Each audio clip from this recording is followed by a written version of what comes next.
es fomentar el desarrollo de las potencialidades en un ambiente respetuoso y amoroso, que es lo que les decía, que nos permite aprender y fomente, que esto es muy importante, la responsabilidad y la cooperación. Al final, si yo fomento esto en casa, le voy a dar a la sociedad ciudadanos que actúen en consecuencia con estos principios, y es lo que necesitamos en la sociedad para que esta cambie. Entonces, esto es lo que hacemos en Peces. Creemos en el respeto mutuo, somos iguales y merecemos respeto ambos, aunque tengamos menor edad. No creemos en los premios ni en los castigos, y justamente en esta charla les voy a explicar por qué no creemos en los premios ni en los castigos y qué les puedo dar a cambio. No les voy a quitar nada sin antes darles algo para que lo puedan modificar. Y ayudamos a desarrollar y a mejorar una comunicación afectiva y efectiva. ¿Qué quiere decir esto? Una comunicación donde haya una relación cálida, una relación emocional, de cercanía, y además que se entienda lo que quiero decir y que yo tenga la apertura para poder entender lo que me quieren decir. La comunicación siempre es en dos vías, si no, no es comunicación. Esto es un resumen de lo que hacemos en Peces y lo que hacemos en los talleres. Todo lo que yo les doy en las charlas que hemos estado teniendo y lo que está digamos que el contenido que está en nuestras redes sociales tiene que ver con estos conceptos. Entonces, no vamos a dar consejos ni vamos a acompañarlos en nada que no siga estas pautas. Y la charla de hoy es sobre premios y castigos. Ya me presenté, vamos a lo que nos importa hoy, ¿no? Aquí podemos ver, ¿no?, que de todas maneras cualquiera de las dos opciones es bastante sombría, aunque parezca que no. Los premios normalmente son muy bien vistos, pero son sombríos también de alguna manera. Y antes de entrar en el tema, quiero que piensen en estas creencias que tenemos sobre la crianza, ¿no? Muchos las tenemos tan interiorizadas que se vuelven introyectos y no las pensamos, pero sí las reproducimos, ¿no? Y muchos las pensamos, pero no razonamos acerca de ellas y de lo que realmente significan. Más vale una nalgada a tiempo, esta es muy común, a mí me educaron a cinturonazos y crecí bien, esta es clásica. Si le doy todo lo que quiera me va a querer más. Esto tiene un trasfondo terrible. No quiero que mi hijo sufra, lo escucho todo el tiempo. Esto tiene que ver con un tipo de abuso y fomenta la sobreprotección. Entonces hay que pensar muy bien en esta frase. Le voy a dar a mi hijo todo lo que yo no tuve de niño. Esto también tiene un trasfondo importante. Si te portas mal no te voy a querer, si sacas 10 te compro el iPhone nuevo. Por favor, ¿podrían quitar su micrófono? Muchas gracias. A los niños malos no te quiere nadie, si te portas bien te presto la tablet, si dejas de llorar te compro un juguete. Son muy comunes, todos las utilizamos en algún momento, a veces lo pensamos, a veces no. Es importante que las mediten. Quiero que lo piensen muy bien ahorita que las están oyendo y que las leen. Y al final de la charla quiero que vuelvan a pensar en lo que significa esto. Y cuál es el trasfondo de no solo de pensarlas y de aprobarlas, sino de aplicarlas. ¿Y qué podríamos hacer diferente? Eso es importante, los invito a la reflexión. Y yo les preguntaría, ¿cuál es el objetivo? ¿En realidad quieren criar, quieren guiar, quieren acompañar, o lo que quieren es amaestrar y controlar? Esto suena muy fuerte, no se lo vayan a tomar a mal, como vayamos avanzando van a entender por qué les estoy preguntando esto. Solo quiero que lo mediten. Y antes de entrar directo a lo que son los premios y los castigos, me gustaría que supiéramos un poquito cómo funciona la motivación, cómo nos motivamos los seres humanos, para que así podamos entender de qué manera podemos modificar los comportamientos para que sean comportamientos adaptativos, y de qué manera podemos guiar y de verdad acompañar sin la necesidad de premiar o castigar las conductas que consideramos que son conductas inadecuadas. Y la palabra motivación viene del latín motivus, que significa movimiento. En realidad es la acción y efecto de moverse. Es una energía que nos lleva a la realización de alguna tarea o a la generación de alguna conducta. Perdón, estoy aquí metiendo a los que están entrando. Este es un proceso en el que surgen, se mantienen y se regulan los actos que producen cambios en el ambiente. Estas son las conductas. Esta energía que me lleva a la realización de algo para la satisfacción de alguna necesidad o la terminación de alguna tarea, la culminación de un logro, de una meta. Y como les decía, es un proceso en el que se satisfacen las necesidades y hay un ciclo de satisfacción de necesidades. Es importante entenderlo porque de ahí también vienen los comportamientos que consideramos como inadecuados. Por favor, los que van ingresando pueden desconectar su micrófono. Muchas gracias. Gracias. Y este es el ciclo de la motivación. Es importante entender esto porque muchas veces las necesidades no están cubiertas y esto me genera lo que podría considerarse mal comportamiento. Entonces, aquí yo inicio con un estado de equilibrio. Estoy en equilibrio, estoy relativamente bien, ¿no? Y se me presenta un estímulo. El estímulo puede ser un estímulo del ambiente o un estímulo de mi pensamiento. Dependiendo lo que esté pasando. Y entonces este estímulo va a desencadenar una necesidad. Necesito hacer algo para satisfacer esta necesidad. Si la necesidad no se satisface, se genera un estado de tensión. Este estado de tensión es el que me va a generar la energía necesaria, el movimiento, recuerden lo que vimos antes, la motivación, para que yo pueda generar un comportamiento que me lleve a la satisfacción de esa necesidad y eso me regresa a mi estado de equilibrio, ¿no? Carita feliz. Aquí muchas veces cuando no se pueden satisfacer las necesidades, hay a veces reacciones muy negativas, son muy desagradables porque yo me quedo en este estado de tensión y puedo estar en este estado de tensión durante largo tiempo. Entonces, el estado de tensión me genera problemas en la conducta y ahorita vamos a ver cuáles son esos problemas. Realmente es cuando no puedo satisfacer la necesidad. Puede haber desorganización del comportamiento, puede haber agresividad, puede haber reacciones emocionales como ansiedad, puede haber alienación, apatía y desinterés. Si esto les suena, no sé, les suena parecido a algo que a veces hacen los niños cuando ustedes consideran que se están portando mal, pues entonces hay que checar qué es lo que no están logrando satisfacer, qué necesidad tienen que no está cubierta. Y entonces podríamos ya hablar de una modificación real de la conducta, ¿no?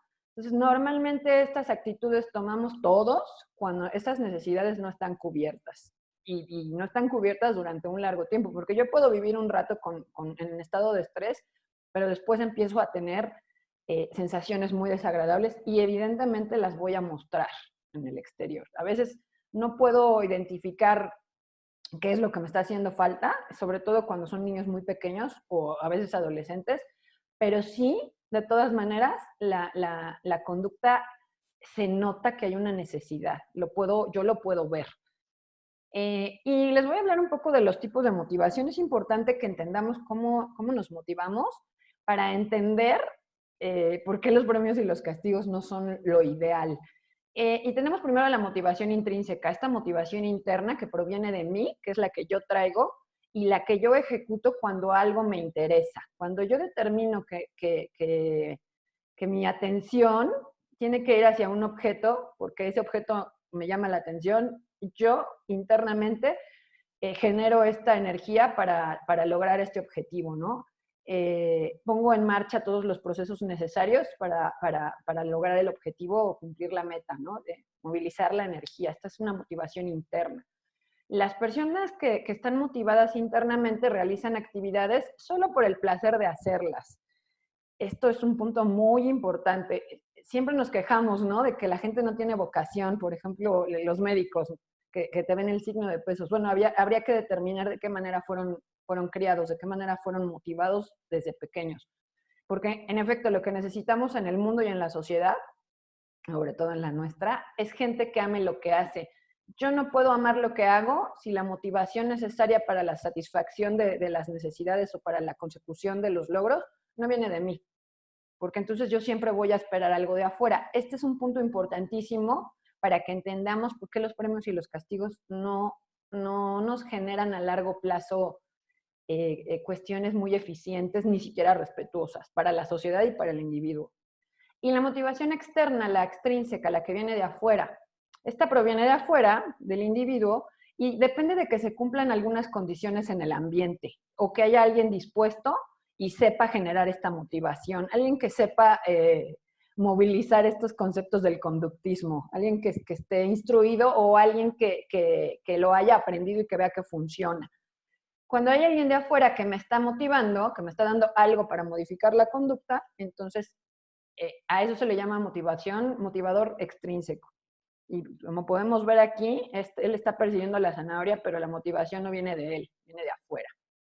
Este concepto de motivación extrínseca tiene una relación muy estrecha con el conductismo. En el conductismo, para los que son psicólogos o los que saben algo de psicología, el conductismo nos enseñó que cuando damos algo o quitamos algo, podemos hacer que algunas conductas aparezcan, que disminuyan o que desaparezcan. Entonces, esta es la base de los premios y de los castigos. El conductismo nos enseñó las reglas de cómo utilizar estos estímulos externos para poder modificar las conductas de los organismos. Se hace en organismos inferiores y se hace en organismos superiores como nosotros. En realidad, cualquier organismo que genere una energía para la satisfacción de necesidades puede caer en esto. Y es triste que lo usemos mucho con los niños.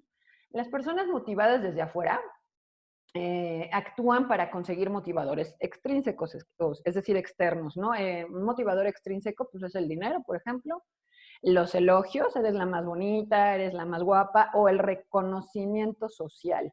Estos son los motivadores externos. Entonces, muchas veces por eso decimos que la gente no ama lo que hace o no tiene vocación, porque en realidad fue motivada siempre desde afuera y lo que le genera la energía para poder desarrollar una conducta tiene que ver con dinero, por ejemplo. Entonces, hay que pensar cómo estamos criando a los niños, qué estamos haciendo.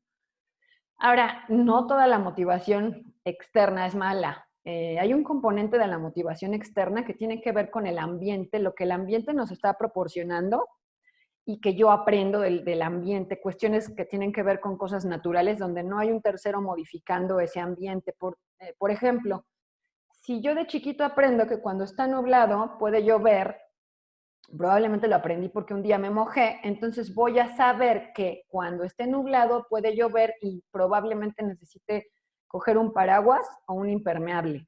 Esto es el componente positivo que nos da el motivador externo, que yo puedo aprender del ambiente cómo funciona el mundo y actuar en consecuencia. Entonces, es muy valioso lo que el ambiente nos brinda cuando no está controlado por un tercero. Entonces, no todo es malo en la motivación externa.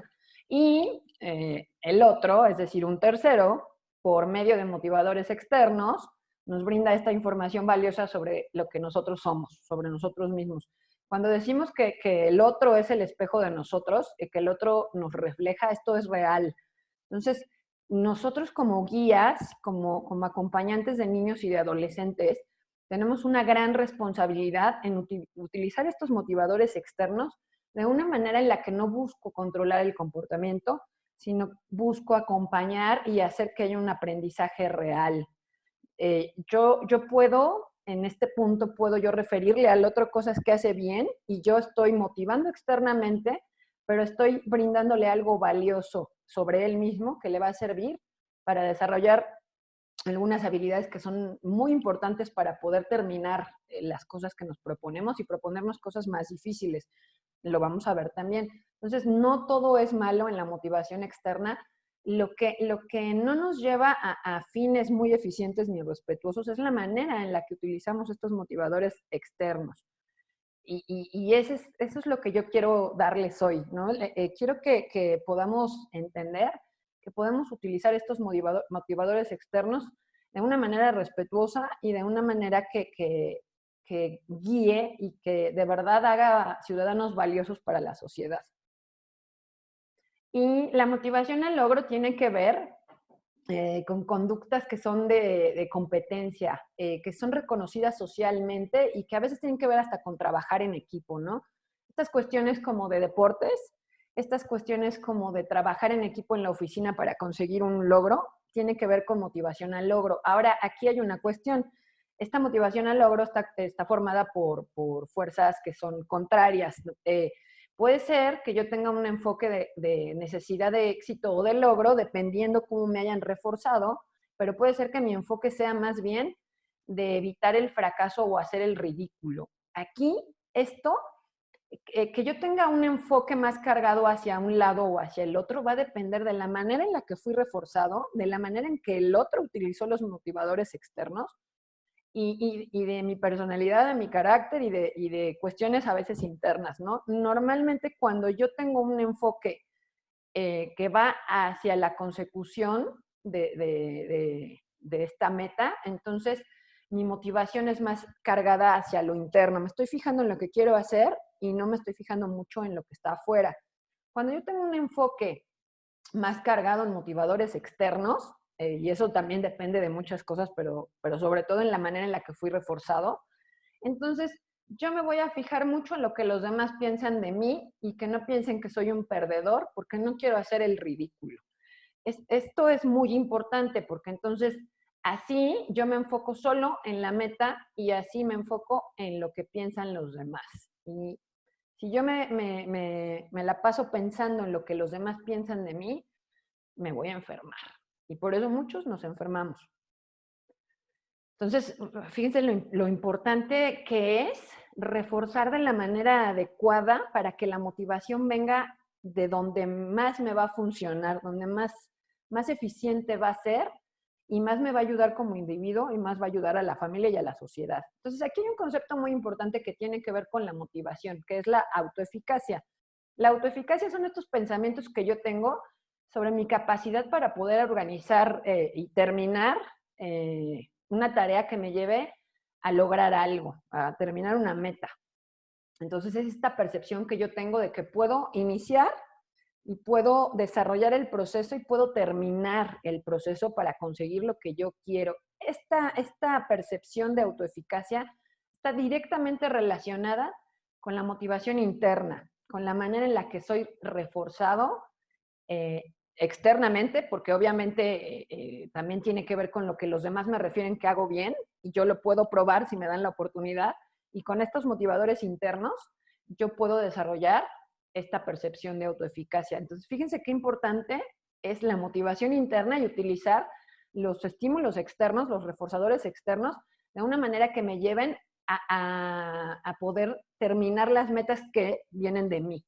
Y esto también tiene que ver con la posibilidad de probar y de tener la oportunidad de hacer y equivocarme. Entonces, no es nada más importante que me digan lo que hago bien, que yo pueda entender que sí lo puedo hacer bien y desarrollar una estrategia y arriesgarme a hacerlo. El punto aquí también es que el ambiente me dé la oportunidad de probar y a veces equivocarme, ¿no? Si me sale bien, pues a la siguiente yo voy a tener una meta mucho más ambiciosa porque ya vi que eso que me había planteado antes lo puedo hacer bien. Entonces, en realidad es muy aburrido hacer cosas fáciles, ¿no? Cuando yo estoy bien reforzado adecuadamente.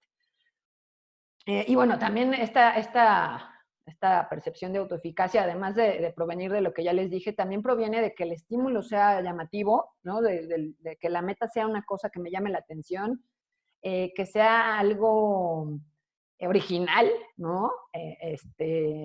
Y que tenga motivadores internos. La expectativa, es decir, lo que yo espero que puedo lograr, obviamente influye en poner en marcha todos los mecanismos para tener éxito en diferentes ámbitos, ¿no? Y normalmente si yo tengo una percepción alta de autoeficacia, me voy a arriesgar y se va a notar en la casa, se va a notar en la escuela, se va a notar en una cuestión laboral. En general, esta gente que tiene esta percepción de autoeficacia elevada es gente que sobresale en los ambientes. Y les voy a poner el ejemplo clásico de autoeficacia. Creo que es el ejemplo supremo. Esta persona, todos la conocen, ¿no? Es el deportista más rico y más famoso de la historia, creo. Y él pues tenía una percepción de autoeficacia increíble, ¿no? A pesar de que inicialmente no le fue muy bien porque los demás no tenían esta percepción, él siempre supo que le iba a ir bien, siempre supo que podía desarrollar mejores estrategias y lo hizo. Entonces, qué valioso es poder acompañar a los chicos y a los adolescentes en este viaje, brindándoles herramientas que de verdad los hagan sobresalir y lograr sus metas. Independientemente de la vida personal de esta persona, él logró mucho más de lo que se proponía inicialmente y además disfrutaba mucho lo que hacía. La fama y el dinero vinieron después, pero en realidad él tenía una motivación interna. Él de verdad ama lo que hace y lo sigue amando. Pueden ver su documental, está en Netflix. Y bueno, vamos ahora sí a pasar. Ya vimos qué es la motivación, ya vimos de qué manera podemos motivarnos internamente, externamente. Ahora quiero que entendamos qué es un castigo. Esto es muy importante. Y normalmente el castigo lo relacionamos con dolor, ¿no? Con pena, y es así. Un castigo es el proceso por el cual yo trato de modificar una conducta que considero una conducta inadecuada. Entonces, inmediatamente después de la aparición de la conducta, yo presento un estímulo que es un estímulo aversivo, es un estímulo que me daña, que me molesta de alguna manera, me produce una molestia, y la aparición de este estímulo inmediatamente después de la aparición de la conducta, o muy cercano a la aparición de la conducta, va a hacer que esta conducta disminuya su frecuencia o desaparezca, dependiendo del tipo de conducta. Hay algunas que no se pueden desaparecer, hay algunas que sí, dependiendo el contexto. Entonces, esto es lo que es un castigo. Y en ámbitos populares, pues lo conocemos como una pena ante una conducta que parece medio no es aceptable, que esto ya es muy arbitrario, ¿no? Porque qué es aceptable y qué no es aceptable, pues eso es dependiendo del que la está juzgando, ¿no? Y esto es, desde aquí ya nos estamos metiendo en un problema. Los castigos normalmente están relacionados con pena, con dolor físico o emocional. Entonces aquí ya el componente de falta de respeto está muy marcado, porque lo que quiero es hacerlo sentir mal y hay un componente de dolo en los castigos. Y aquí la mala noticia para los que los utilizan, los castigos no siempre son efectivos. El conductismo nos da algunas reglas para aplicarlos, muchas reglas, algunas son muy específicas y además cada individuo es diferente, no a todos les producen aversión todos los estímulos, hay que buscar bien qué es aversivo para esa persona en particular y aplicar las reglas específicas, ser muy constantes para que de verdad funcione. Y aquí hay muchas cosas que están en juego en los castigos que vamos a ver, pero el castigo siempre me lleva a ir aumentando la intensidad porque se acostumbra la persona castigada y me lleva a cada vez ser más creativo y más violento, porque justamente como no me funciona lo que yo creía que me iba a funcionar, porque no a todos nos genera aversión el mismo estímulo, entonces me vuelvo tan creativo para ver qué es lo que lo puede dañar más, a ver a qué le atino, que se vuelve un poco perverso este estira y afloja en el que yo descubro qué puedo hacer para de verdad afectar a la otra persona. Entonces, ¿qué es lo que estoy haciendo en realidad cuando estoy castigando y estoy buscando estas maneras de lastimar? Porque probablemente no lo veía así, pero es así. Entonces, esto es algo de llamar la atención. Entonces, bueno, cuidado. Los castigos solo se pueden considerar como castigos cuando el que los recibe sí lo sufre como castigo. Y aquí es la señal de cuidado, ¿no? Podríamos caer en un juego muy peligroso, por lo que les decía antes. Yo puede ser que le haya dado al clavo, puede ser que haya seguido las reglas del conductismo, lo apliqué y me funcionó al principio, pero la persona ya se acostumbró. Hay un acostumbramiento ante este estímulo aversivo y ya este estímulo aversivo ya no me funciona. Tengo que buscar uno más fuerte o aumentar la intensidad. Y entonces aquí podemos caer en una espiral de violencia, que por eso dicen que la violencia siempre va en la escalada, y es real. Entonces, si yo recurro constantemente a los castigos, puedo caer en una espiral de violencia de la que ya es muy difícil salir y me lleva a otras consecuencias muy desagradables.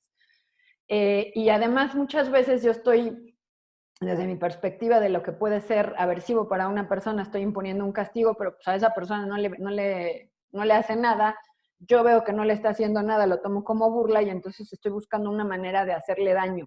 ¿Por qué? Se está burlando de mí. Aguas. Aquí lo que está actuando es mi ego y mi percepción de que mi autoridad se vio dañada. No estoy actuando desde la reflexión como para de verdad modificar un comportamiento desde la reflexión. No lo estoy haciendo. El castigo siempre es una respuesta reactiva. Yo reacciono, mis vísceras reaccionan ante algo que está haciendo el niño que me genera malestar. No es respetuoso ni es reflexivo. ¿Por qué? No es respetuoso porque el que impone el castigo siempre tiene más poder que al que se le va a castigar. Eso es así. No es respetuoso porque yo estoy pasando encima del otro y lo quiero lastimar. Y obviamente no es reflexivo porque ni lo estoy reflexionando yo, que soy el que pone el castigo, ni estoy haciendo que el niño reflexione. Y lo voy a mencionar más adelante, pero en realidad el castigo no me genera una respuesta reflexiva que sería la que yo estoy pensando, me genera otras cosas, pero no la reflexión. Y una cosa súper importante, cuando yo castigo a un niño, lo que estoy haciendo en realidad, además de casi abusar de él y de abusar de mi poder como adulto, lo que estoy haciendo es privarlo del importantísimo proceso interno, recuerda la motivación interna, de enfrentarse a su propio mal comportamiento, porque yo estoy manipulando su comportamiento desde mi percepción, pero no estoy haciendo que él en verdad piense en que está actuando de manera ineficiente tal vez y que tiene que cambiar su comportamiento. Entonces le estoy privando al niño de un aprendizaje importantísimo. Este es un punto importante. Y antes de seguir, de avanzar más sobre lo que son los premios, me gustaría nada más que quedara claro que es un castigo bajándolo a algo que podamos aplicar a la vida diaria.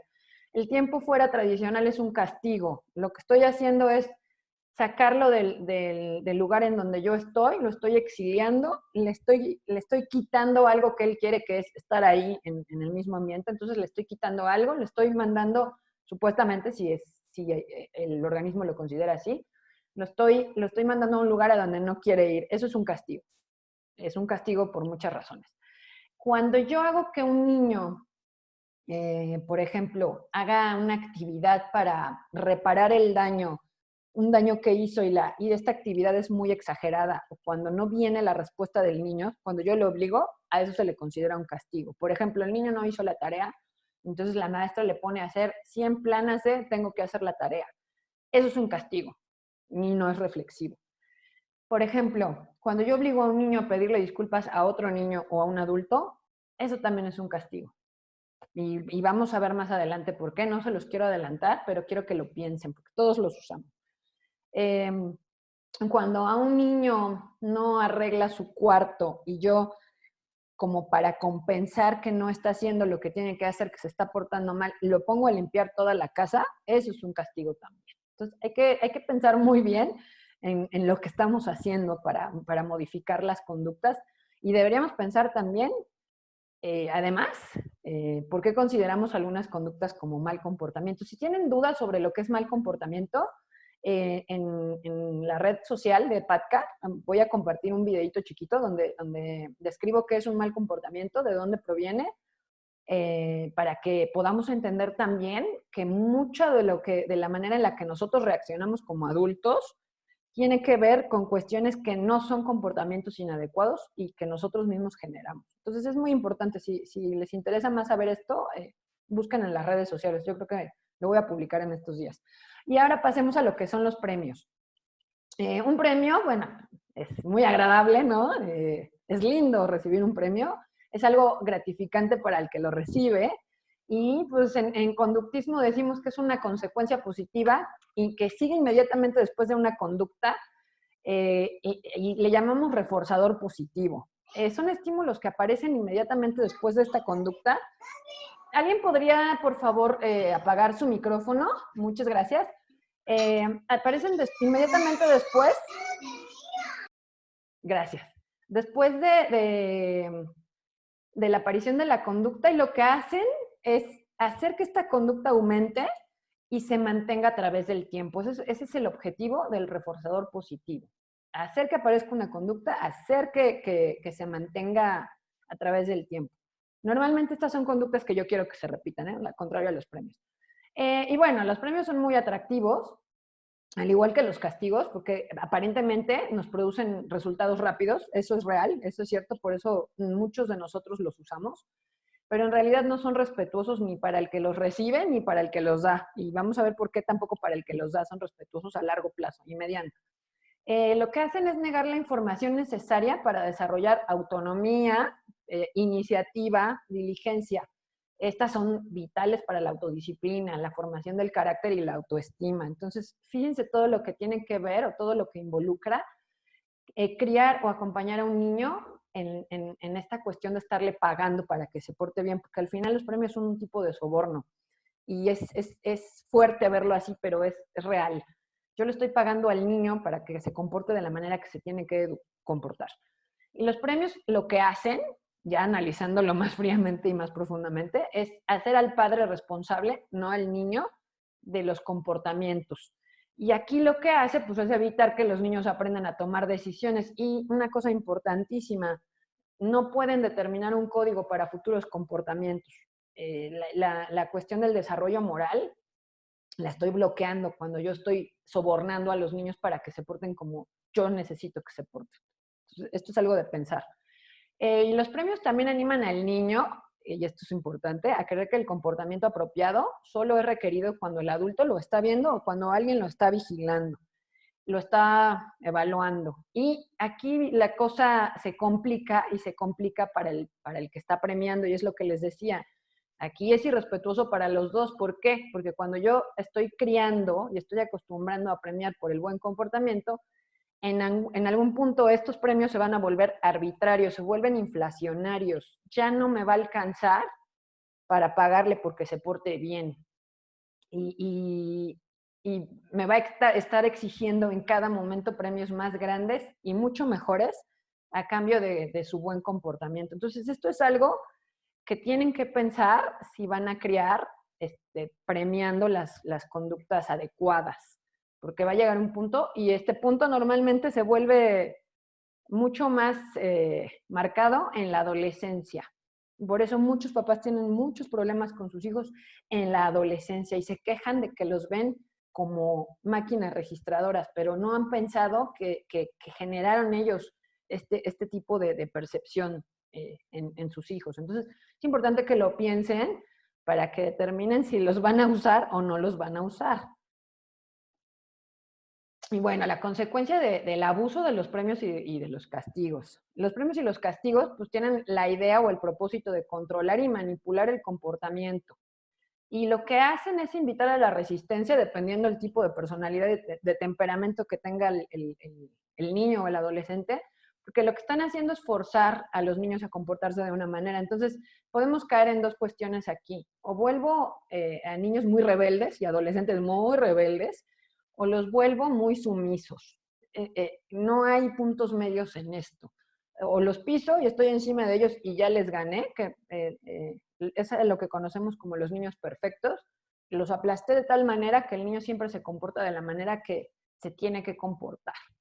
O son niños y adolescentes muy rebeldes porque tienen un temperamento bastante fuerte y resisten. Detectan que esto es un abuso y se resisten. Cualquiera de los dos extremos nos trae consecuencias en la relación que no son nada positivas y evidentemente no son eficientes para el niño a largo plazo, porque en base a cómo fue criado, va a reproducir estas maneras de relacionarse con los demás. Entonces, aquí una cosa muy importante, es la base de las futuras relaciones que vamos a tener. Y bueno, los premios y los castigos evitan que los niños y los adolescentes desarrollen responsabilidad y cooperación, que es muy importante para tener miembros valiosos de la sociedad. Les enseña a ser evasivos, les enseña a evadir el castigo, ¿no? Entonces, no están reflexionando, lo que están haciendo es tratar de que no los cachen. Les enseña a ser manipuladores y no desarrollan motivación interna. ¿Recuerdan lo que vimos antes? Este gusto de hacer por hacer, pues normalmente cuando estamos guiando o creemos que estamos educando bajo estos preceptos de controlar los comportamientos, entonces en realidad lo que estamos haciendo es evitar que se desarrolle la motivación interna. Y bueno, aquí un punto también muy importante como para cerrar con esto. Cuando crecemos sin vivir las consecuencias de nuestras acciones, es decir, cuando nuestros comportamientos son guiados o controlados desde afuera, entonces no podemos interiorizar nuestras acciones ni las consecuencias y obviamente no vamos a poder sacar conclusiones nuestras. Entonces nos quedamos en un nivel de desarrollo moral de niño pequeño, niño de 8 años. El ideal en el desarrollo moral es ser responsable de tomar mis propias decisiones y poder acatar las consecuencias de estas decisiones. Si yo decidí robar porque probablemente no tenía dinero y mi esposa está muy enferma, bueno, sé que tengo que ir a la cárcel, pero lo hice en plena libertad y responsabilidad. Ese es el ideal del desarrollo moral. Cuando no puedo desarrollar mi moral porque fui criado en control de mis conductas, entonces mi manera de actuar va a ser, voy a portarme bien solo cuando me vean o cuando yo pueda obtener algo y voy a portarme y me voy a evadir el portarme mal o que me cachen. Es esta cuestión tan simple como yo me voy a pasar el alto cuando no veo al policía ahí y si el policía me cacha lo voy a sobornar. Y no sé si esto le suena un poco a la sociedad en la que estamos viviendo en México. Tiene mucho que ver con la manera en la que criamos a nuestros niños. La sociedad mexicana, tristemente, cría niños muy irresponsables, no cooperadores, por eso los mexicanos no sabemos cooperar entre nosotros, no sabemos trabajar en equipo tampoco, y no somos responsables de nuestras acciones. Tenemos un desarrollo moral a nivel de sociedad muy bajo. Y por eso no vamos a ver cambios en esta sociedad hasta que estos patrones de crianza no cambien. Esto es triste, pero la buena noticia es que podemos hacer algo al respecto. Y bueno, ¿qué nos genera el castigo? Un castigo normal, no un castigo en donde yo ya estoy abusando, sino castigos normales. Lo que me genera el castigo son las 4 R's de los castigos. Y aquí podemos ver que la niña ¿Me lo das, por favor? Por ahí alguien tiene su micrófono prendido, ¿lo puede apagar, por favor? Aquí podemos ver que la niña está castigada en un tiempo fuera tradicional, tiene un montón de emociones y pensamientos ahí que no puede sacar, y además tiene resentimiento. Normalmente generan rebeldía también porque esto se percibe como algo injusto. Entonces, me genera también revancha, o sea, me cachó, me mandó al rincón, pero me voy a vengar. Y a veces me genera retraimiento, ¿no? Estoy triste y me retiro y ya mejor ni digo nada. Entonces, esto es en realidad lo que estamos generando con los castigos. Y un castigo normal, ¿eh? O sea, un castigo de mandar al rincón, no nada fuera de lo normal, ¿no? A lo que estamos acostumbrados. Aquí hay algunas otras consecuencias sobre el abuso de los castigos. Puede haber sentimientos de aislamiento, rechazo, humillación, culpa, porque normalmente me están diciendo que soy malo. Enlazamos el cómo es una persona con sus conductas y nuestro amor a las conductas de las personas. Entonces generamos sentimientos de culpa y de rechazo. Obviamente hay ansiedad y estrés, y estos se aumentan. Inconsistencia en el juicio moral, porque yo estoy controlando la conducta desde afuera. Obviamente me genera malas relaciones entre padre e hijo, padre maestro o padre hijo cuidador primario, dependiendo. Mayor riesgo de abuso físico por esta escalada de violencia que les comenté antes. Desarrollo de confianza en estos métodos de control por parte de los que los aplican, porque como vimos antes son rápidos, me generan en el momento un cambio que yo puedo ver y es muy fácil abusar de ellos cuando yo no tengo otras herramientas para poder acompañar. Entonces, cuando yo desarrollo confianza en estos métodos porque veo que son inmediatos, aunque no pienso en las consecuencias, esto puede juntarse con la escalada de violencia y convertirse en abuso. Entonces, ojo con esto. Aumento de la tolerancia a la agresión y al dolor físico, porque el organismo se acostumbra al estímulo aversivo, al castigo. Entonces, niños que ya están hipercastigados y que no les importa nada, entonces, como no me responde al castigo, voy a tener que buscar algo más fuerte para que me responda. Y en esta búsqueda de algo más fuerte, también caigo en el abuso y caigo en esta escalada de violencia, ¿no? Este círculo de la violencia del cual es muy difícil salir. Sensación de angustia, obviamente desconfianza, sentimientos negativos, estos sentimientos como vimos en la imagen anterior, donde tiene un montón de sentimientos, pero tienen que tragárselos porque no los puede exteriorizar, porque además si los dice, eso va a hacer que la castiguen más, entonces se los traga y se los guarda. Pero pues aquí el problema es que las emociones y los sentimientos, los estados emocionales, no desaparecen, solo están ahí y salen en otro momento. Y pues lo que pasa es que salen en alguna otra situación y normalmente salen con alguien que no puede defenderse. Y entonces esta es la base de la gente abusiva, de estos buleadores. No puedo pegarle a mi papá, no puedo contestarle como tendría que contestarle, pero a mi compañero que es chiquito y que casi no habla, con él sí me puedo desquitar. Puedo desquitarme con el gato, puedo desquitarme con el perro, puedo desquitarme con cosas o organismos vivos que tienen menos poder que yo. Entonces, esto me genera relaciones abusivas. Y justamente es la base de las relaciones abusivas. Estas vienen del núcleo familiar, ahí es donde se gestan, ahí nacen, y obviamente tiene que ver con la aplicación de violencia y el abuso, ¿no? Evidentemente ahorita les voy a explicar cuál es la diferencia entre abuso y de repente usar los castigos, no es lo mismo. Y tiene que ver también con la desigualdad en las relaciones de poder. Hay una jerarquía muy marcada en donde uno tiene el poder y lo ejerce de maneras muy, muy violentas. Y además se ejecuta sistemáticamente o de manera cíclica, dependiendo, ya esto ya le llamamos violencia intrafamiliar.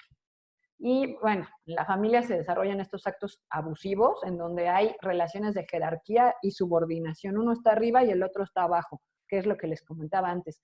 Y tristemente lo que hacemos, porque somos como esponjas, los niños y los adolescentes, todo lo que aprendemos en casa, después lo vamos a replicar. Entonces, yo puedo generar con estas maneras de relación, puedo generar que mis hijos sean abusivos, que van a golpear a su esposa, o puedo generar mujeres que tristemente sean abusadas. Entonces, todas estas cosas se gestan en casa y sería importante reflexionar sobre ello, porque solemos ver las cosas como muy suaves y muy superficiales, no pensamos en las consecuencias de lo que hacemos.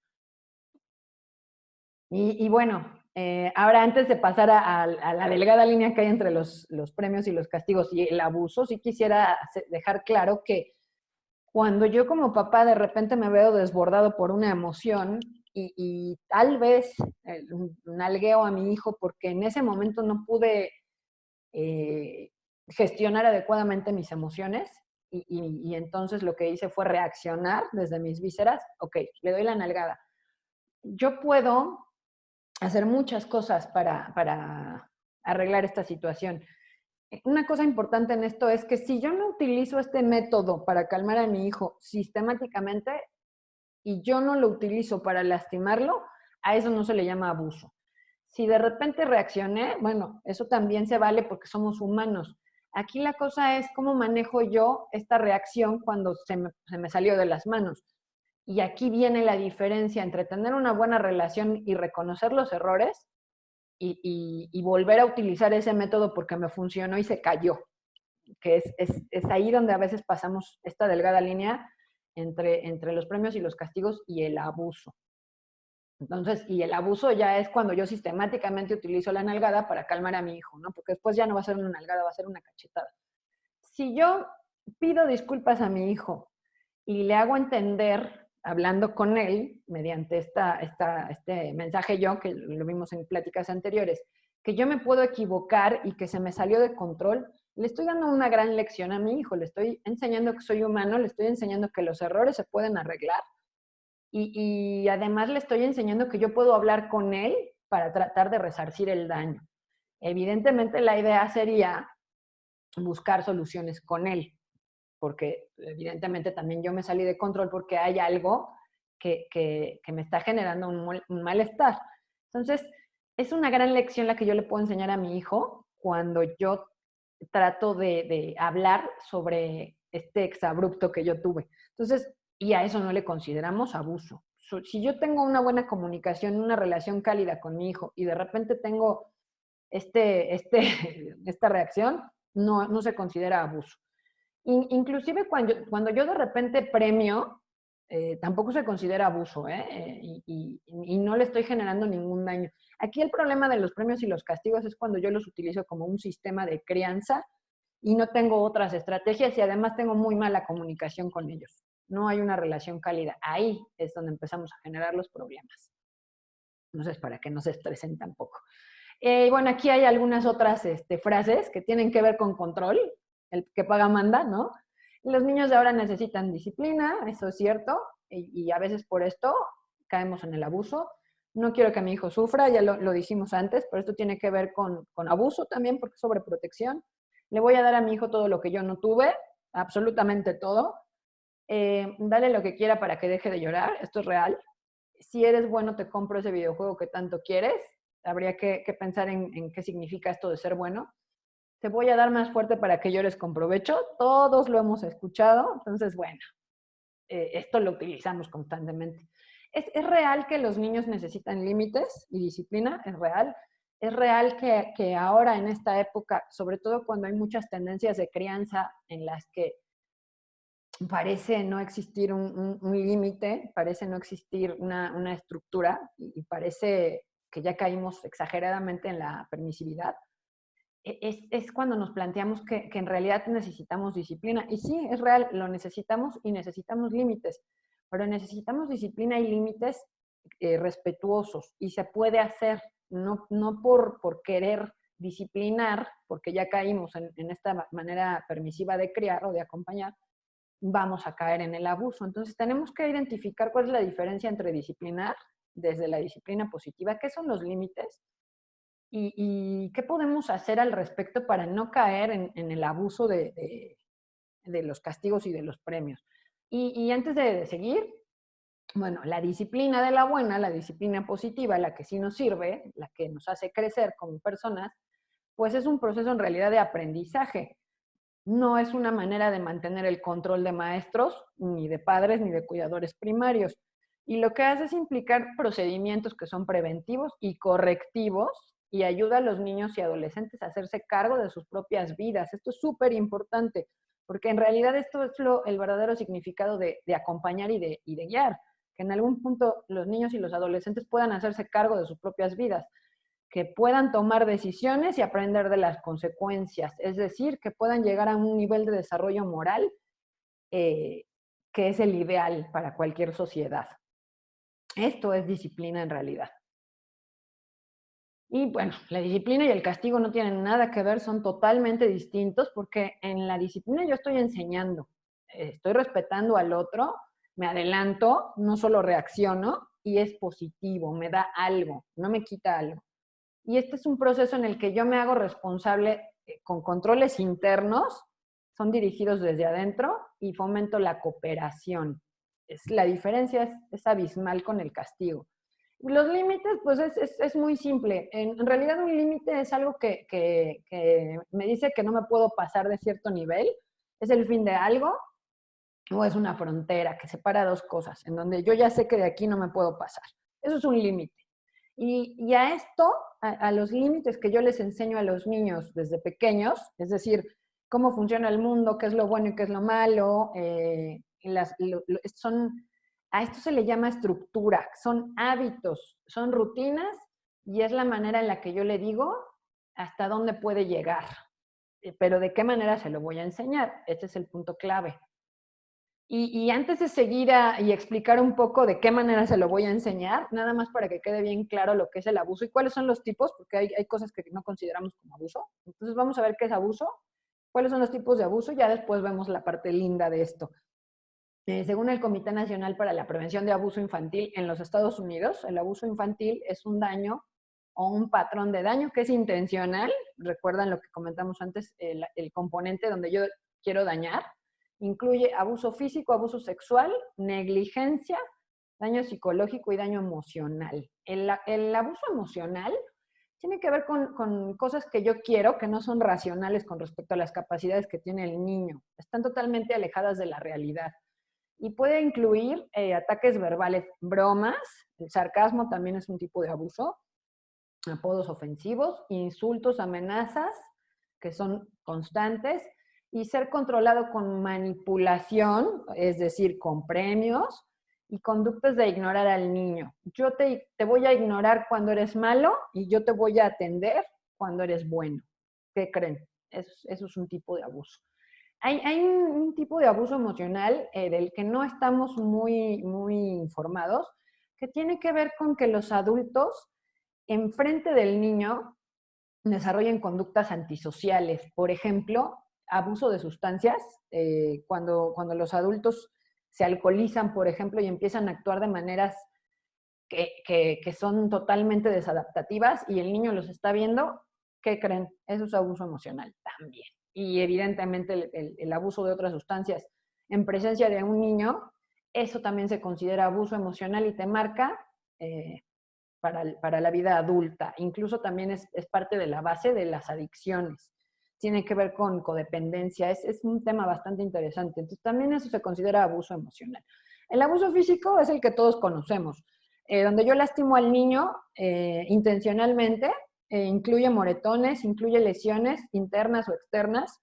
A veces no se nota porque la gente que ya recurre a esto a veces hace las cosas para que no se note. Y amedrentar al niño también es un tipo de abuso físico. Eso como que es muy conocido porque además el abuso físico y el abuso sexual y algunos tipos de abuso emocional que se pueden demostrar son delito. Entonces, nos queda como muy claro algunos tipos de abuso, otros no. Y abuso sexual lo sabemos todos, significa incomodar, lastimar o explotar a un niño por la búsqueda de placer de un adulto. Aquí hay un punto importante en este apartado de negligencia. La negligencia es la omisión de una acción que es necesaria para el desarrollo y el bienestar físico y psicológico de un menor. Y esto tristemente incluye, por ejemplo, no llevar al niño a la escuela, incluye no prestarle la atención médica necesaria, incluye a veces hasta no vacunar a los niños. Muchas veces por seguir tendencias y cuestiones de moda, decidimos dejar de lado la atención, que además es un derecho de los pequeños, y caemos en un tipo de abuso llamado negligencia. Entonces hay que tener mucho cuidado con las modas que tienen que ver con criar, porque muchas de ellas están basadas en el abuso. Vamos a tener cuidado con esto y ser muy inquisitivos en qué cosas seguimos y cuáles no, aunque sean moda. Y aquí ya algunas consecuencias graves del abuso, que esto ya es como para dejar esto de lado. Evidentemente los que están aquí no tienen ese problema porque son personas preocupadas, pero bueno, igual incluso si conocen a alguien, para que puedan ver y determinar cuáles son las consecuencias más graves que hay del abuso, y tiene que ver con el aislamiento social, agresividad, abuso de sustancias, ya se los comenté, desórdenes en la conducta alimentaria, ansiedad, problemas de aprendizaje, obviamente va a haber disminución de la atención y otras habilidades psicológicas superiores, pobre autoconcepto, baja autoestima, disminución de la concentración, cambios de conducta, evidentemente, desórdenes de la conducta, sentimientos de culpa, conductas delictivas, depresión. Obviamente, por lo que les dije anteriormente, pues va a haber un pobre rendimiento escolar, síndrome de estrés postraumático, hiperactividad, que muchas veces esto genera mucho más abuso, hostilidad por parte de la persona que está siendo abusada, cambios de humor, impulsividad, miedo a las relaciones sociales, problemas de socialización, alteraciones del sueño, problemas en las conductas sexuales, suicidio, tentativas de suicidio o autolesiones. Entonces, para que vean lo importante que es identificar también cuándo ya es abuso y cuándo no. Y hay otras maneras mucho más solapadas de abuso de las cuales no estamos informados. Cuando yo sobreprotejo, particularmente a un niño que ha tenido problemas en el desarrollo, a un niño que considero débil, lo estoy abusando y abuso al mismo tiempo de mí, porque no lo estoy preparando para el mundo real. Entonces, lo estoy privando de lo necesario para poder salir al mundo. Cuando yo lo hiperregalo, cuando le doy de todo, cuando lo estoy sobreestimulando con regalos, también estoy abusando de él y le estoy dando una percepción de que puede tener todo lo que quiera en el momento que quiera. Y esto a largo plazo y a mediano plazo puede ser muy difícil. Cuando yo no le presento al niño o al adolescente un entorno en donde existan límites, donde haya estructura, también estoy abusando de él y además estoy abusando de la sociedad y abuso de mí, porque evidentemente en algún punto esta persona va a salir al mundo y va a hacer lo que le enseñaron en casa, que va a hacer lo que quiera. Entonces, vamos a tener cuidado con esto, un tipo de abuso. Y bueno, ya vamos a pasar ya, salir de esta parte mala para pasar a la parte que sí podemos modificar y a la parte linda de esto. Y nada más quiero que sepamos y que quede un poco claro que hay detrás de los premios y castigos. Y muchas veces, detrás de los premios y castigos, sobre todo para los que leímos las frases y creemos que algunas de esas frases son adecuadas y están bien, tiene que ver con la aceptación social. Socialmente los castigos y los premios son muy bien aceptados y nos criaron así, entonces ya lo introyectamos y nunca nos pusimos a pensar en las consecuencias de esta manera de criar. Entonces hay mucha aceptación social todavía sobre los premios y los castigos. No tenemos a veces otras habilidades de crianza, no tenemos tiempo, no tenemos a veces la voluntad de generar habilidades nuevas y como es algo que nos da resultado rápido y es fácil de aplicar en teoría, entonces las usamos, ¿no?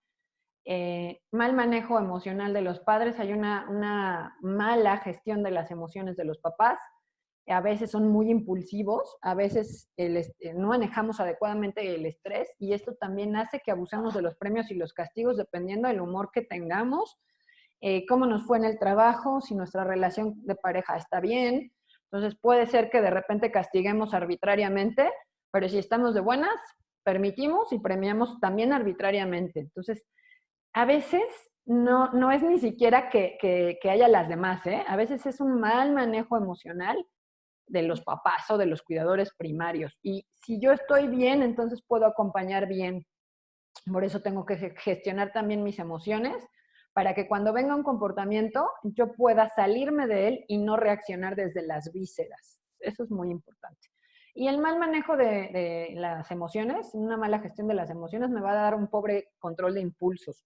Entonces mis respuestas son muy impulsivas ante comportamientos que en ese momento yo considero que son inadecuados y entonces a veces por eso viene el golpe, por ejemplo, viene el grito, aviento algo y lastimo al niño sin querer, porque no tengo un buen control de impulsos y esto va relacionado totalmente con la gestión de las emociones. Y a veces también tiene que ver con una necesidad de control. Tengo tanta necesidad de control, no puedo soltar el control y necesito que mis hijos hagan lo que yo quiero, porque así se hacen las cosas. Entonces, mucho del comportamiento mucho de utilizar los premios y castigos tiene que ver con la personalidad de los padres y esta necesidad de control que tienen. Entonces tengo que echarme un clavado interno y reflexionar sobre qué estoy haciendo y por qué tengo tanta necesidad de controlar el comportamiento de mis hijos. Y aquí viene la parte linda, porque no todo tiene que ser malo. Y ya les dije, ya les expliqué cómo se motiva el ser humano, ya les expliqué qué es un castigo, qué es un premio, cuáles son las consecuencias de ambos, ya vimos lo que es un abuso.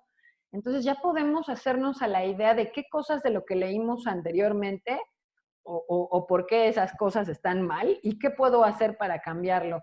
Y en realidad los niños felices o un niño feliz es más, o un niño es más feliz sin recompensas. Y es también al revés, ¿eh? Muchas veces un niño feliz no necesita recompensas.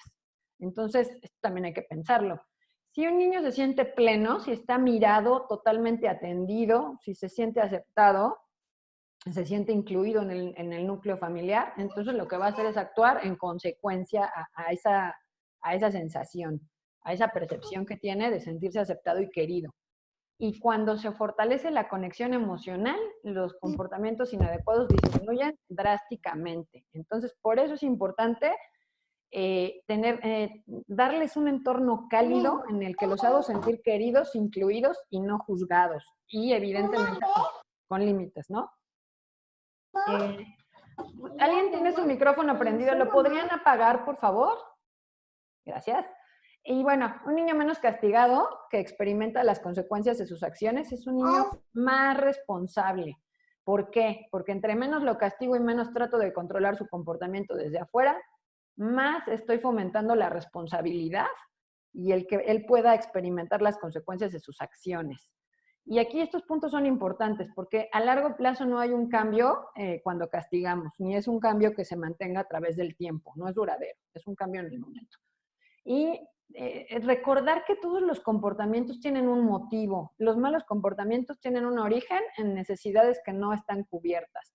Si yo puedo descubrir cuál es el origen de este mal comportamiento y puedo ayudar a los chicos y a los niños a gestionar sus emociones y sus sentimientos, ponerle atención a sus necesidades, entonces sí, voy a tener un cambio duradero y además lo que estoy ganando es mi relación con ellos. Y esto creo que es importante. Y si yo me siento bien, me comporto bien. Podemos ver gente en la calle muy enojada, gente que vandaliza, por ejemplo, gente que hace rabietas de niño chiquito en el banco cuando algo no le sale como él quería. Bueno, esa es gente que tiene necesidades que no están cubiertas. Entonces, normalmente solemos decir que están insatisfechos, que están enojados con el mundo. Pues también los niños y también los adolescentes. Entonces, tengo que ver qué es lo que está haciendo falta para poder modificarlo y entonces sí esperar un cambio en el comportamiento. Evidentemente la presencia de límites es importantísima. Y aquí es importante este punto de soltar el control. Vamos a tratar de dejar el control de lado, dejar los premios y los castigos, que es lo que me generan, tratar de controlar, y mejor fomentar la responsabilidad y la cooperación en un ambiente que me dé límites, pero que sea un ambiente amoroso, donde haya conexión emocional. Y bueno, entonces, ¿qué responsabilidad? Si ya les estoy quitando todo lo demás, bueno, y les estoy dando otras opciones, ¿qué es responsabilidad? Y la responsabilidad, pues es esta habilidad de poder responder ante un hecho, ante una decisión que yo tomé en plena conciencia y libertad. Eso es responsabilidad. ¿Y qué creen? La responsabilidad se fomenta dejando que el chico, el niño o el adolescente pueda experimentar las consecuencias de lo que ya decidió. Y para poder experimentar las consecuencias necesito conciencia y libertad para tomar decisiones. Y necesito soltar el control para darle chance a este chico de que de verdad experimente las consecuencias de sus acciones. Si yo siempre lo estoy rescatando, entonces lo que estoy haciendo es evitar que pueda experimentar las consecuencias de sus acciones y le estoy quitando la responsabilidad, esta acción para poder responder ante un hecho. Y eso tiene que ver a veces con la sobreprotección. Yo no lo dejo, actúo mal y no lo dejo experimentar estas consecuencias de sus acciones. Cuando no hizo la tarea, le hago la tarea. Cuando la maestra lo regaña porque se le olvidó algo, yo regaño a la maestra. No estoy fomentando responsabilidad y le estoy privando de este valiosísimo, de la valiosísima experiencia de poder experimentar las consecuencias de sus acciones. Entonces aquí también yo ya estoy fomentando un tipo de abuso cuando estoy sobreprotegiendo. Y es lo que hacen los padres sobreprotectores. No dejan que los chicos experimenten la consecuencia de lo que hacen. O sea, hay que pensar en esto de una manera profunda. La cooperación es el conjunto de acciones y de esfuerzos que realizamos entre todos para poder llegar a un objetivo en común o una meta en común. Y cooperar es el resultado de una estrategia que yo tengo con otras personas. Entonces, pero para poder hacer esto, pues necesito trabajar en equipo en casa y necesito también desarrollar responsabilidad. Entonces, este es un punto muy importante porque si yo empiezo a fomentar el trabajo en equipo en casa, cuando salga en la escuela, por ejemplo, él ya va a saber trabajar en equipo y evidentemente lo va a hacer en la sociedad y esto es lo que necesitamos, gente que sepa cooperar. Somos muy individualistas y tiene que ver con nuestro sistema económico y tiene que ver con la manera en la que nos criaron. ¿Y qué es estructura? Estructura es proporcionarles un método disciplinario donde se les dice exactamente o se les muestra de qué manera funciona el mundo, se les dice qué se espera de ellos, pero también se fomenta la responsabilidad, la individual y la social. Cuando yo doy oportunidad o brindo un ambiente en donde él pueda tomar sus decisiones y acatar las consecuencias de estas decisiones. Esto es estructura. Cuando vemos un niño que no tiene horarios, cuando vemos un niño que nunca experimenta las consecuencias de sus decisiones o ni siquiera puede tomar decisiones, decimos que vive en un ambiente desestructurado. Y si el niño está desestructurado, los papás también están desestructurados. Entonces, esto tiene que ver también con hábitos, tiene que ver con rutinas. Es toda esta estructura donde yo le digo al niño, y bueno, no le digo, donde le muestro al niño cómo funciona el mundo y le doy oportunidad de que lo experimente por él mismo y saque sus conclusiones. Y calidez, ¿qué es calidez? La calidez es dar un método disciplinario que dé seguridad emocional, donde yo doy confianza en sus habilidades, lo dejo hacer, lo dejo equivocarse, también lo respeto, hay un respeto de dos vías, le doy demostraciones de amor, lo estimulo diciéndole qué cosas sí hace bien y no marcándole lo que hace mal, lo acepto y lo comprendo. Y además, un punto importante, paso tiempo de calidad con él. Esto es algo que no somos capaces de brindarle a los chicos, porque no tenemos tiempo, porque trabajamos mucho, estamos muy distraídos con muchas cosas y no les estamos dando tiempo de calidad. Y de ahí se derivan muchos comportamientos inadecuados. Entonces hay que pensar qué de lo que yo estoy haciendo o no estoy haciendo es responsable de generar comportamientos inadecuados que después yo como juez voy a castigar. Y muchas veces yo los inicio y yo hago que se perpetúen a través del tiempo. Entonces, ¿qué responsabilidad tengo yo aquí con esta cuestión de proporcionar calidez? Porque no es nada más que les diga que los quiero, es que pase tiempo con ellos, que los conozca, que los acepte. Y esto es algo que les brinca mucho en los cursos presenciales. No tienen tiempo, trabajan mucho, les dan muchas cosas materiales, pero no se hacen un tiempo para estar con ellos. ¿Y qué necesito para poder cambiar o migrar a una manera más positiva de criar, en la que no dependo de premios y de castigos? Necesito una adecuada gestión propia de las emociones y ayudarles a los niños a gestionarlas. Necesito echarme un clavado a las necesidades emocionales para ver si están cubiertas y si no, entonces necesito pasar tiempo de calidad con ellos, conocerlos, saber qué les gusta y asegurarme que ellos saben que los quiero. Necesito tener un puente de comunicación en el que yo digo de manera respetuosa lo que pienso y escucho de la misma manera lo que ellos piensan y lo acepto, sin juzgar. Y esto me va a dar una relación cálida. Evidentemente necesito dar estructura. Si yo quiero modificar los comportamientos, si quiero no recurrir a maneras manipuladoras de criar, necesito proporcionar estructura. Porque muchas veces por eso no puedo hacer el cambio hacia una manera más respetuosa de criar, porque no tengo estructura. Y entonces, si no organizo mi mente, no va a haber manera de que yo pueda responder al ambiente de manera adaptativa. Si no doy estructura, mi mente no responde de la manera más eficiente al ambiente. Y es importante ayudarlos a relajarse y a salir del conflicto. Tiempo fuera positivo. Cuando las emociones ya se desbordaron, me voy, me distraigo un rato y regreso para hablar sobre el problema, sobre lo que siento o simplemente descargar mi emoción. Entonces esto es súper importante para ya tener las alternativas, que son ahora sí las alternativas a los premios y los castigos. Yo ya tengo las bases, que es lo anterior que les mencioné, y ahora sí, ¿qué puedo hacer para no recurrir a los premios y los castigos cuando ya tengo lo básico? Bueno, pues necesito fomentar un entorno donde se desarrolle la responsabilidad y la cooperación, donde yo pueda asegurarme que ellos son responsables de sus acciones y de sus decisiones. Esto lo puedo hacer mediante las consecuencias naturales y las consecuencias lógicas. Una consecuencia natural es una consecuencia en donde yo no estoy involucrado como un tercero y tiene que ver con estos estímulos externos que les mencioné hace rato. Si el niño no quiere comer, bueno, entonces lo que va a pasar, una consecuencia natural en la que yo no voy a intervenir y no voy a sermonear ni me voy a enojar es, ok, no tienes hambre ahora, aquí servimos la comida a las 3 y la cena se sirve a las 8, entonces lo que va a pasar como una consecuencia natural es que si el niño no come, tendrá hambre en el ínter entre la comida y la cena y entonces probablemente esta sensación desagradable haga que la siguiente vez coma a las 3. Pero esto, para poder aplicar estas o dejar que se apliquen naturalmente, necesito soltar el control. Y esto es muy difícil. Las consecuencias lógicas.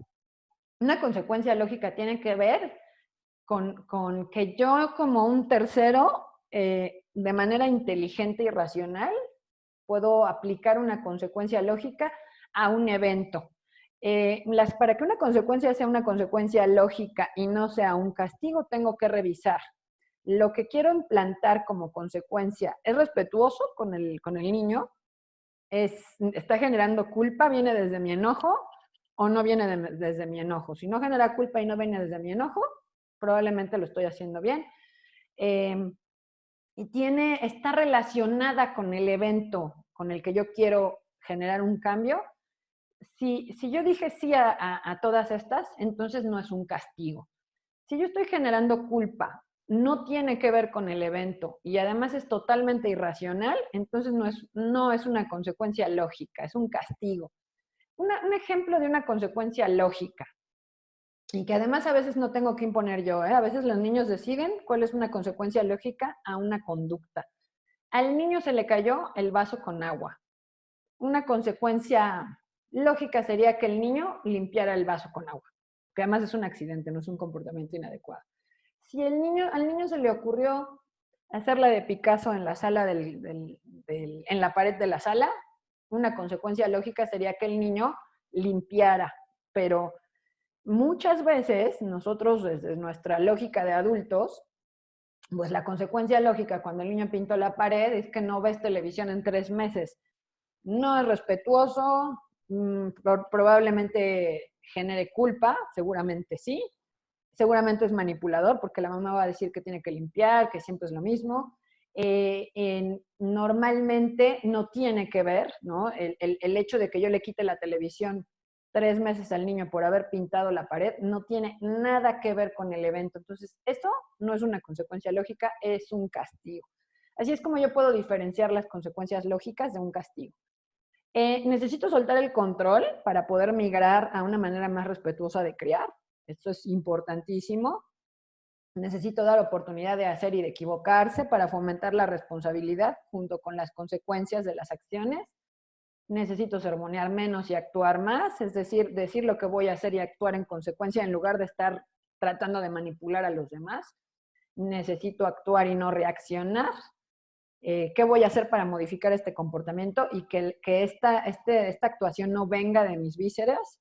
Necesito echarme un clavado de nuevo a las necesidades que no están cubiertas, por si no fue suficiente cuando ya lo tenía de base. Bueno, tengo que volver a buscar porque probablemente algo se me está pasando.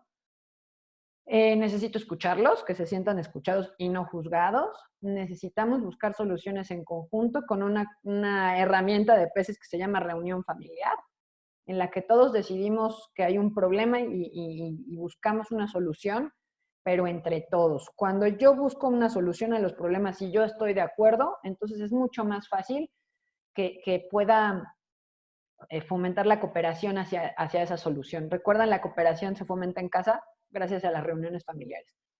Intentar modificar lo que el niño siente y no querer cambiar su comportamiento. Esto va muy relacionado con las necesidades que no están cubiertas. Probablemente el niño se siente poco valorado y se va a portar mal. En lugar de querer cambiar este comportamiento inadecuado, yo tengo que echarme un clavado a lo que necesita para modificar esta sensación de no sentirse incluido, por ejemplo. ¿Qué voy a hacer? Hacerlo sentir incluido y querido. Y el comportamiento se va a modificar solo. Hacer más cosas con los niños y no a los niños. Estar con ellos y no estarlos castigando, ¿no? Dar menos órdenes y más opciones. Esto es importantísimo para fomentar y generar cooperación. Cuando yo doy opciones para hacer algo, estoy invitando a la participación. Cuando doy órdenes, invito a la rebeldía. Piensen en sus jefes y en trabajos en los que hayan sufrido mucho. ¿Cómo se sentían cuando el jefe venía y les decía, esto se hace así y no me importa lo que hagas, pero de aquí te vas a las 10 de la noche, no hay opciones? Te sientes impotente, te sientes enojado y con ganas de vengarte y vas a hacer mal el trabajo, ¿no? Si tu jefe te da opciones, Te dice, tenemos que hacer esto, es mucho trabajo, pero pueden elegir entre irse tarde o trabajar un poco más intensamente. A lo mejor es lo mismo, pero yo me siento más libre para tomar la decisión. Y entonces lo que está haciendo este jefe es fomentar la cooperación de sus colaboradores. Entonces véanlo un poco como una empresa. ¿Qué es lo que quieren? ¿Quieren cooperación y quieren motivación interna? ¿O quieren que la gente agarre coraje y haga las cosas mal por tener el control? Porque dar órdenes tiene que ver con controlar. Y bueno, evidentemente gritar menos, ¿no? Gritamos mucho y actuamos poco. Limitar nuestras críticas y es importantísimo fijarnos en lo que sí hay, en lo que se hace bien, en lo que sí tengo. Evitar fijarme en lo que no tengo o en lo que se hace mal. Es la diferencia entre disciplina positiva y otros métodos de crianza. Por eso le llamamos positiva, porque me fijo en las cosas que sí hay. Confiar más en los chicos, avisar qué haremos y hacerlo. Por ejemplo, yo estoy muy cansada de lavar la ropa y nadie pone la ropa en el cesto, no tienen ni siquiera la delicadeza de ponerla en el cesto. Entonces, a partir de ahora lo que voy a hacer es decirles, la ropa se lava aquí los sábados y se lava los miércoles y solamente se va a lavar la ropa que está en el cesto y actuar en consecuencia. Probablemente a la siguiente vez, el sábado o el domingo, no va a estar la ropa en el cesto, entonces yo ya avisé lo que iba a hacer, lo voy a hacer y no se lava la ropa que no está en el cesto. Entonces, esto va a fomentar la cooperación y la responsabilidad, porque el chico o va a aprender a lavarse su propia ropa o a la siguiente va a cooperar porque ya se le avisó lo que va a pasar. Esta es como la diferencia entre estar sermoneando, gritando y avisar qué hacer y hacerlo. Evitar la amenaza es importante porque la amenaza al final es como un castigo. Dar aceptación y amor incondicional. Esto tiene que ver con que yo te quiero, a pesar de que a veces tus conductas no me sean tan placenteras, ¿no? Mi amor no está condicionado a tu manera de comportarte. Yo te quiero de todas maneras, aunque no apruebo algunas de tus conductas. No te voy a quitar la atención solo porque actúas de una manera en la que yo no estoy de acuerdo. Esto es importantísimo. Y dejar de querer ganar todas las batallas, que tienen que ver con soltar el control también, ¿no? Elige tus batallas, no te desgastes cuando no es necesario. Y muchas veces ni siquiera tienes que pelear. Entonces, esto es muy, muy importante. Y bueno, la parte teórica que fue bastante, terminó. Vamos a la parte de contestar las preguntas y vamos